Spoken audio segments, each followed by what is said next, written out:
نحمده ونصلي على رسوله الكريم اما بعد فاعوذ باللہ من الشیطان الرجیم بسم اللہ الرحمن الرحیم۔ تو یہ تو ہو گیا ایک طریقہ۔ دوسرا طریقہ یہ ہے کہ اگر انسان میں اتنی صلاحیت نہ ہو یا اسے اتنی ریسرچ کی اتنی گہرائی سے علم حاصل کرنے کی فراغت نہ ہو تو پھر اس پر فرض ہے کہ کسی مجتہد کے پیچھے چلے اور اس کو تقلید کرنا کہتے ہیں۔ تو ان اشعار کے اندر یہی تلقین کی گئی ہے کہ آخرت میں عذاب سے بچ کر جنت حاصل کرنے کے لیے دین میں اپنا رہنما ضرور بنا لو، کیونکہ اگر اپنا رہنما کسی شیخ کو کسی مستند عالم کو نہیں بناؤ گے تو تمہارا رہنما نفس اور شیطان بن جائیں گے، اور پھر تم دین کے اندر اپنے نفس کی خواہشات کے مطابق اور شیطان کے دھوکوں کے مطابق غلطیاں کرو گے اور اس کی وجہ سے آخرت متاثر ہو جائے گی۔ پھر ایک اور دفتر کے اندر اس وزیر نے کچھ اور لکھا، اور وہ لکھتا ہے کہ دریا کے گفتہ کے استا ہم توئی زاں کے استا را شناسا ہم توئی، مرد باشو سخرائے مرداں مشو رو سر خود گیر و سر گرداں مشو، چشم بر سرت بدارو از خلاف دور شو تایابی از حق ایتلاف۔ تو ایک اور والیوم میں اس نے کہا کہ اپنا استاد تو خود ہی ہے، اس لیے کہ استاد کو پہچاننے والا بھی تو خود ہی ہے۔ تو بھائی مرد بن اور لوگوں کے پیچھے نہ چل، لوگوں کو ڈھونڈنے کی مصروفیت میں نہ جائے، یہ مزدوری نہ کر، بلکہ جا اپنی خود فکر اور تحقیق کر اور استاد کی تلاش میں پریشان نہ ہو، اپنی ذاتی رائے قائم کر اور اس کے خلاف کرنے سے بچ، اس طرح تو اللہ تعالیٰ کا وصال پالے گا۔ تو یہاں اس نے بات ٹوٹلی اپوزٹ کی جو اس نے پہلے بات کی تھی۔ ظاہر اس کو مقصد فساد پھیلانا تھا تاکہ دونوں گروہ آپس میں اپنے اپنے دلائل دے کے لڑ پڑیں، اور یہاں بھی اس نے ایک بڑا سمپل لاجک دیا کہ دیکھو، اگر تم اتنے عقل مند ہو کہ اپنے لیے صحیح استاد کا انتخاب کر سکتے ہو تو پھر تم خود ہی کیوں نہیں ساری چیزیں ڈھونڈ لیتے، اور اگر تم اپنی تحقیق اور ساری چیزیں خود نہیں ڈھونڈ سکتے، اس کا مطلب تمہیں صلاحیت نہیں، تو تم اپنے لیے استاد بھی غلط طلب کر لو گے۔ تو اب جس کے دل میں نفس کی محبت ہے وہ اپنے لیے استاد غلط طلب کر لیتا ہے نا، غلط استاد کے پیچھے چل پڑتا ہے نا۔ وہ ایسے مولوی کے پیچھے چلتا ہے جو اسے کہتا ہے کہ نہیں، نامحرم سے ملنا حرام نہیں ہے، نامحرم سے ہاتھ ملانا حرام نہیں ہے، ٹھیک ہے، وہ ایسی لوگوں کے پیچھے چلتا ہے پھر، کیونکہ نفس اس کو بتا رہا ہوتا ہے کہ جا کے ملاؤ ہاتھ، کوئی بات نہیں ہے۔ تو کہتے ہیں نہیں، یہ والا عالم ٹھیک ہے، مولوی سختی کرتے ہیں۔ تو یہاں پر یہی بات وزیر کہہ رہا ہے جو بات بظاہر بالکل ٹھیک ہے، کہ تم اپنا استاد بھی تو غلط پکڑ لو گے اگر تمہارے اندر وہ صلاحیت نہیں ہے حق پہ چلنے کی۔ تو اگر تمہارے اندر وہ صلاحیت موجود ہے کہ تم استاد صحیح چن سکتے ہو، تو پھر تمہارے اندر یہ صلاحیت بھی موجود ہے، تم اپنی تحقیقات خود کرو اور پھر تمہیں کسی کے پیچھے چلنے کی ضرورت نہیں ہے۔ تو یہاں زبان تو اس نے عام فہم استعمال کی، لاجک تو اس نے بڑی سمپل دی، لیکن اس نے ایک بہت بڑا دھوکہ دے دیا۔ اس نے بڑی سادگی کے ساتھ دو علوم کو آپس میں مکس کر دیا اور ایک جیسا کہہ دیا۔ ایک علم کہ استاد یا دین میں رہنما کون ہونا چاہیے، اس بات کا علم، ٹھیک ہے، یہ ایک ڈیفرنٹ علم ہے کہ دین میں رہنما جو پکڑا جائے اس کی کیا خصوصیات ہونی چاہیے، اور ایک وہ علم اور وہ عقل اور وہ تقویٰ کہ آدمی اجتہاد کر سکے، یعنی دین کا اتنا گہرا علم حاصل کر سکے، نفس کا اتنا زیادہ تزکیہ کروا چکا ہو کہ اس کو تقویٰ حاصل ہو چکا ہو، پھر اس کی عقل اتنی زیادہ ہو کہ وہ صحیح فیصلے کر سکے۔ تو ان دونوں علوم کے اندر تو زمین آسمان کا فرق۔ رہنما پہچاننا کا علم بڑا سمپل ہے، اس کو ہم صرف 4 پوائنٹس کے اندر جمع کر سکتے ہیں۔ ایک پوائنٹ یہ ہے، نمبر 1، کہ ہم یہ سمجھ لیں کہ دین کا درست علم صرف وہی ہے جو صحابہ رضوان اللہ علیہم کی سند سے آگے پہنچا ہے، ٹھیک ہے۔ کسی نے اپنی مرضی سے کوئی بات کہہ دی ہم نہیں مانیں گے، جو صحابہ کرام نے بتائی ہے بس وہی بات، کیونکہ انہوں نے نبی صلی اللہ علیہ وآلہ وسلم سے سیکھی ہے، اور نبی صلی اللہ علیہ وآلہ وسلم اللہ کے رسول تھے۔ تو اس پہلے پوائنٹ کی بیس پہ دوسرا پوائنٹ بنتا ہے کہ پھر ہمیں وہ رہنما چاہیے جو ہم تک آپ صلی اللہ علیہ وآلہ وسلم کی تعلیمات صحیح پہنچا دے، اور اس کے اندر اپنی یا ہماری نفسانی خواہشات کی وجہ سے گڑبڑ نہ کرے، خیانت نہ کرے۔ یہ 2 باتیں ہو گئیں کہ جو فقہ صحابہ رضوان اللہ علیہم کے دور کے قریب میں بنا یا صحابہ رضوان اللہ علیہم کے دور میں بنا، وہ محفوظ ترین ہے۔ کیوں؟ کیونکہ اس وقت لوگوں کا تقویٰ بہت مضبوط تھا، نبی صلی اللہ علیہ وآلہ وسلم کے دور کے قریب کا دور تھا۔ نمبر 2، ان کے پاس علم جو تھا وہ کم واسطوں سے تھا، جیسے تابعین نے ڈائریکٹلی صحابہ سے سیکھا، اور صحابہ نے ڈائریکٹلی نبی صلی اللہ علیہ وآلہ وسلم سے سیکھا یا دوسرے صحابہ سے سیکھا، تو بڑے کم واسطوں والا علم تھا جو اتھینٹک تھا۔ بعد کے لوگوں کے لیے بیچ میں بہت سے واسطے آگے کہ اس نے اس سے سیکھا، اس نے اس سے سنا، اس نے اس سے سنا، اور اس نے پھر کسی تابعی سے سنا، اور اس نے پھر کسی صحابی سے سنا، تو ایک لمبا لنک بن گیا۔ تو ظاہر ہے جس میں کم لنک ہیں وہ زیادہ اوتھینٹک علم ہے. تو اس لیے جو فقہ صحابہ کرام کے دور میں بنا یا اس کے قریب کے دور میں بنا تو وہ زیادہ اوتھینٹک ہے آج کے لوگوں کی باتوں کے مقابلے میں. اور چوتھی بات یہ ہے کہ یہ بات جاننا کہ کون سا عالم مجھے نبی صلی اللہ علیہ وآلہ وسلم کی بات بتا رہا ہے اور کون اپنی علمیت کے زوم میں یا اپنی نفسانی خواہشات کی وجہ سے یا پبلک میں پاپولیرٹی حاصل کرنے کی وجہ سے یا شیطان کا اعلی کار بن کے دین خراب کرنے کی وجہ سے گمراہی کی باتیں کر رہا ہے. تو یہ عام آدمی کے لیے اگر جاننا مشکل ہو، اب تو جن کا ذوق بنا ہوتا ہے، جن میں طلب ہوتی ہے، ان کو اللہ تعالیٰ رہنمائی فرمائی دیتے ہیں، وہ پہچان لیتے ہیں. لیکن اگر پھر بھی مشکل لگے تو پھر یہ دیکھیں کہ وہ علماء، وہ لوگ جن کے اوپر کہ ہمارے دور کے جو مستند علماء ہیں، غیر متنازع علماء ہیں اور مشائخ میں بھروسہ کرتے ہیں، بس ہم ان سے سیکھیں گے. اور جن سے ہمارے مستند علماء اختلاف کرتے ہیں ان کے پیچھے ہم نہیں چلیں گے. تو جس کی سمجھ میں یہ 4 باتیں آ گئیں جو بالکل لاجیکل ہیں اور کامن سینس کے مطابق ہیں، اس کے لیے رہبر چننا کوئی مشکل نہیں ہے. لیکن اس کے برعکس رہبر کے بغیر خود دینی علوم کے اندر تحقیق کرنا، اس کے لیے کیا چاہیے ہوگا؟ 4 پوائنٹس نہیں، اس کے علاوہ عربی گرامر، قرآن شریف کی لغت، قرآن شریف کی تفسیر، اس لحاظ سے کون سی آیت کب نازل ہوئی، شان نزول کیا تھا، پھر احادیث، اور جو بظاہر احادیث کا آپس میں کئی جگہ اختلاف نظر آتا ہے، اس میں ترجیح کس کو دینی ہے، ترجیح کے اصول کیا ہوں گے، کس کو پریفر کرنا ہے، کس کو کہنا کہ نہیں یہ پہلے کی، کس کو چھوڑنا ہے. اسلام کی ہسٹری، مطلب بہت زیادہ علوم چاہیے اور بہت ڈیٹیل میں چاہیے، صرف سرسری انداز میں نہیں ہے. تو ایک یہ علوم کی کیٹیگری ہے جو کہ رہنما کے پاس ہوتی ہے. تو کیا یہ برابر ہے کہ رہنما پہچاننے کا علم اور جو علم رہنما کے پاس ہے یہ برابر ہے؟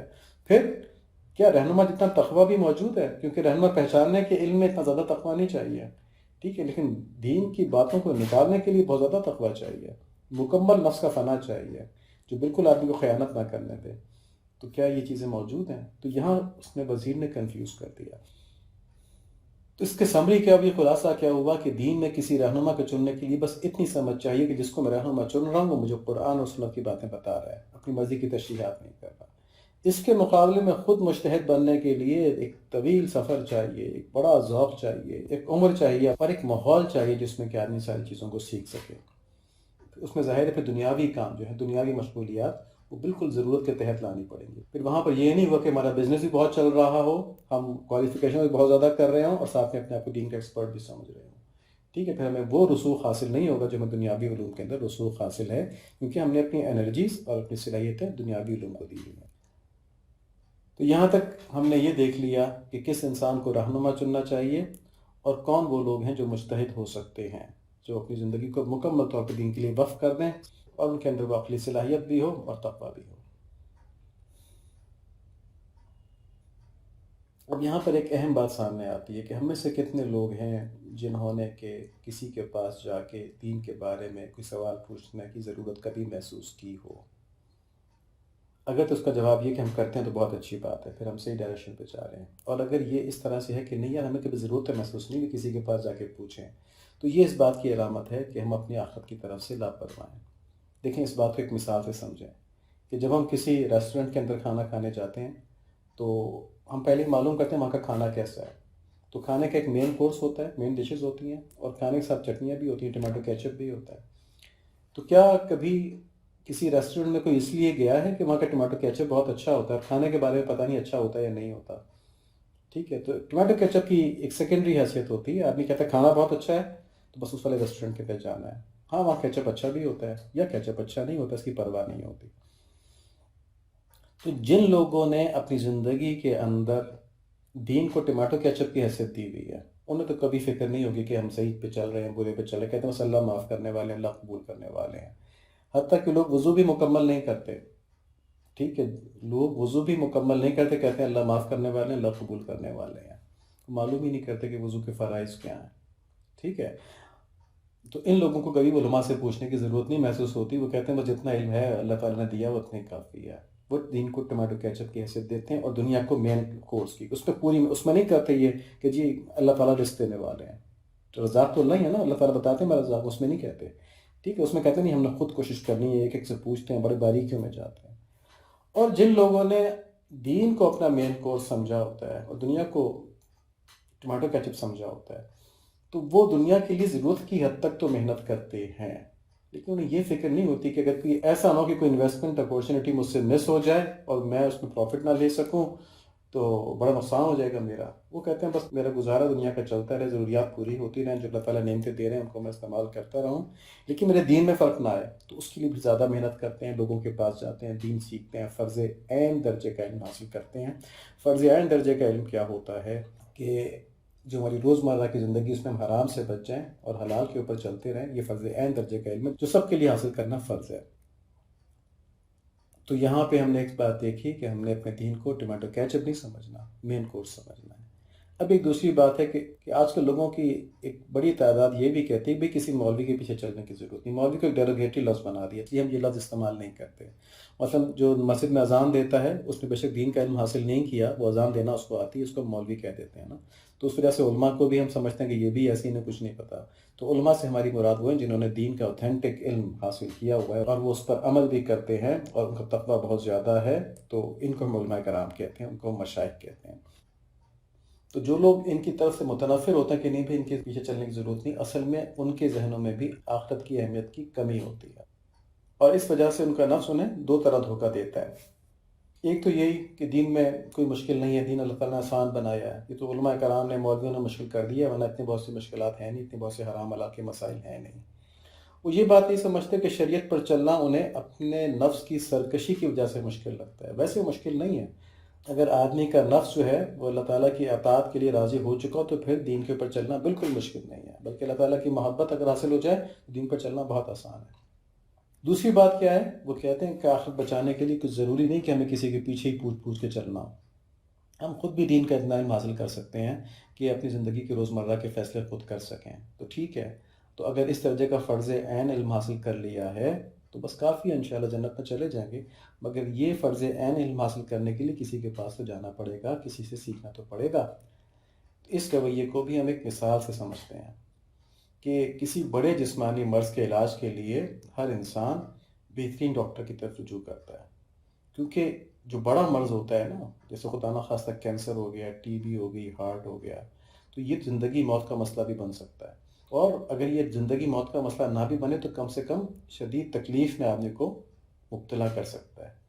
تو اس لیے آدمی بڑی فکر کے ساتھ کسی بڑے ڈاکٹر کے پاس جاتا ہے. لیکن اس کے برعکس اگر کسی کو معمولی جسمانی تکلیف ہے، جیسے نزلہ زکام وغیرہ ہے، تو انسان عموماً سنے طریقوں پر بھی عمل کر لیتا ہے اور ڈاکٹر کے پاس جانے کی زحمت بھی نہیں کرتا. ڈسپلن کھا لے گا، اینٹی الرجک لے لے گا، اینٹی بایوٹک کو گھر میں بیٹھا ہوا لے لے گا. تو اس مثال سے سمجھیں کہ اگر آخرت کے عذاب کو آدمی اپنی غفلت کی وجہ سے نزلہ زکام کی تکلیف کی طرح سمجھتا ہے تو پھر کسی کے پاس نہیں جائے گا، سنے ٹوٹکوں پہ عمل کرتا رہے گا. ٹھیک ہے جی، سنے مسائل کے پیچھے چلتا رہے گا اور خوش رہے گا. لیکن اگر آدمی آخرت کے عذاب کو اپنی کسی بڑی جسمانی بیماری کی طرح سمجھے گا یا اسے زیادہ سمجھے گا، کیونکہ ہے تو اسے زیادہ خطرناک ہی ہے، تو پھر دیکھیں بڑی جسمانی بیماری کے لیے بڑے سے بڑے ڈاکٹر کے پاس جاتے ہیں، گھنٹوں لائن میں لگ کے انتظار کرتے ہیں، ہزاروں روپے فیس دیتے ہیں اور کئی مہینے چکر لگاتے ہیں، تو اتنے اہتمام سے اپنا علاج کرواتے ہیں. تو پھر وہ آدمی بھی مشائخ کے پاس جا کر، علماء کے پاس جا کر اپنی علمی اور قلبی کیفیت کی اصلاح کروائے گا اور ماہر کے پاس جائے گا، پہچان کے جائے گا، ایسی سنے کے پاس نہیں چلا جائے گا. تو ہم نے اب تک دین میں لاپرواہی کے معاملے میں مسلمانوں کے دو رویے بیان کیے. ایک یہ کہ وہ دین کا علم جاننے کی ضرورت ہی محسوس نہیں کرتے، اور دوسرے میں وہ اس آدمی کے پیچھے چلتے ہیں جو انہیں ان کے نفس کے مطابق دین کے احکامات بتائے. یعنی جو حلال اور حرام ان کے لیے آسان، ان کے نفس و خوشی ہے، بس کہ جی یہ حلال ہے یہ حرام ہے. ان دونوں رویوں کی جڑ ایک ہی ہے، اور وہ یہ آخرت کی طرف سے لاپرواہی اور اللہ تعالیٰ کا خوف نہ ہونا. اللہ تعالیٰ کا خوف ہونا ضروری ہے. قرآن شریف میں کئی جگہ کہا گیا اللہ تعالیٰ سے ڈرو. ٹھیک ہے، تو یہ نہیں کہنا چاہیے مولوی اللہ تعالیٰ سے ڈراتے رہتے ہیں. اللہ تعالیٰ اپنے آپ سے ڈرا رہے ہیں، کہہ رہے ہیں مجھ سے ڈرو. بہت سی جگہوں پہ اتقوا اللہ، یا ایھا الذین آمنوا اتقوا اللہ وکونوا مع الصادقین، یا ایھا الذین آمنوا اتقوا اللہ ولتنظر نفس ما قدمت لغد واتقوا اللہ. اور یہ جگہ جنتیوں کے بارے میں بتاتے ہیں کہ یہ کامیابی اس لیے حاصل ہوئی ہے کہ یہ اللہ تعالیٰ سے ڈرتے رہے تھے. تو اب دیکھیں اللہ تعالیٰ کی خشیت حاصل کرنے کے لیے، آخرت کے بارے میں خوف پیدا کرنے کے لیے قرآن شریف ہمیں کیا کہتے ہیں. سورہ حج کی آیت نمبر 1 ہے، یا ایھا الناس اتقوا ربکم ان زلزلۃ الساعۃ شیء عظیم. لوگوں اپنے پروردگار سے ڈرو، بلا شبہ قیامت کا زلزلہ بہت بڑی چیز ہے. اللہ تعالیٰ ڈرا رہے ہیں نا، ٹھیک ہے نا. لوگوں اپنے پروردگار سے ڈرو، بلا شبہ قیامت کا زلزلہ بڑی چیز ہے.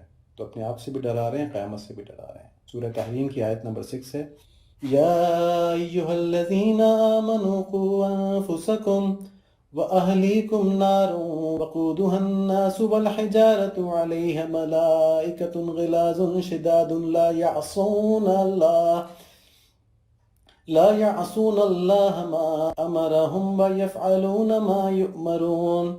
اے ایمان والو، تم اپنے آپ کو اور اپنے گھر والوں کو اس آگ سے بچاؤ جس کا ایندھن انسان اور پتھر ہیں، جس پر سخت دل مضبوط فرشتے مقرر ہیں، جنہیں جو اللہ تعالیٰ حکم دیتا ہے اس کی نافرمانی نہیں کرتے، بلکہ جو حکم دیا جاتا ہے بجا لاتے ہیں. یہاں اللہ تعالیٰ بڑے واضح الفاظ میں، بڑے مؤثر الفاظ میں بتا رہے ہیں کہ آخرت کے عذاب کو معمولی مت سمجھو، اس طرح غافل نہ ہو اس کے ساتھ، بلکہ اپنے آپ کو اور اپنے اہل و عیال کو اس سے بچانے کی بہت فکر کرتے رہو. دوزخ کا عذاب بہت بڑی چیز ہے. تو ان آیات کے اندر آخرت کی ناکامی کے پہلو سے ڈرایا گیا ہے تاکہ اللہ تعالیٰ کا خوف پیدا ہو، انسان کی غفلت اس خوف کی وجہ سے دور ہو. پھر اللہ تعالیٰ نے آخرت کا دوسرا یعنی کامیابی کا پہلو جو ہے اس طرف بھی حرص پیدا کروائی ہے اس کی، تاکہ انسان کی بے اعتنائی دور ہو کہ میں بڑی جنت نہیں چاہیے. تو سورہ محمد کے اندر آیت نمبر 15 ہے اس کی مثال. اللہ تعالیٰ فرماتے ہیں، مثل الجنة التي وعد المتقون فيها أنهار من ماء غير آسن وأنهار من لبن لم يتغير طعمه وأنهار من خمر لذة للشاربين وأنهار من عسل مصفى ولهم فيها من كل الثمرات ومغفرة من ربهم كمن هو خالد في النار وسقوا ماء حميما فقطع أمعاءهم. متقی لوگوں سے جس جنت کا وعدہ کیا جاتا ہے اس کا حال یہ ہے کہ اس میں ایسے پانی کی نہریں جو خراب ہونے والا نہیں، ایسے دودھ کی نہریں ہیں جن کا ذائقہ نہیں بدلے گا، ایسی شراب کی نہریں جو پینے والوں کے لیے سراپا لذت ہوگی، اور ایسی شہد کی نہریں ہیں جو نتھرا ہوا ہوگا. اور ان جنتیوں کے لیے وہاں ہر قسم کے پھل ہوں گے اور ان کے پروردگار کی طرف سے مغفرت ہوگی. کیا یہ لوگ ان جیسے ہو سکتے ہیں جو ہمیشہ دوزخ میں رہیں گے اور انہیں گرم پانی پلایا جائے گا، چنانچہ وہ ان کی آنتوں کو ٹکڑے ٹکڑے کر دے گا. ٹھیک ہے، یہاں دوزخ سے بھی ڈرایا اور جنت کی ترغیب بھی تھی. سورہ حدید کی آیت نمبر 21 ہے، سابقوا الى مغفرۃ من ربکم وجنۃ عرضها كعرض السماء والارض اعدت للذین آمنوا باللہ ورسلہ ذلك فضل اللہ یؤتیہ من یشاء واللہ ذو الفضل العظیم. لوگوں، ایک دوسرے سے سبقت لے جانے کی کوشش کرو اپنے رب کی بخشش کی طرف اور اس جنت کی طرف جس کی چوڑائی آسمان اور زمین کی چوڑائی جیسی ہے. یہ ان لوگوں کے لیے تیار کی گئی ہے جو اللہ اور اس کے رسول پر ایمان لاتے ہیں. یہ اللہ کا فضل ہے، وہ جسے چاہتے ہیں دے دیتے ہیں، اور اللہ کریم تو بڑے ہی فضل والے ہیں.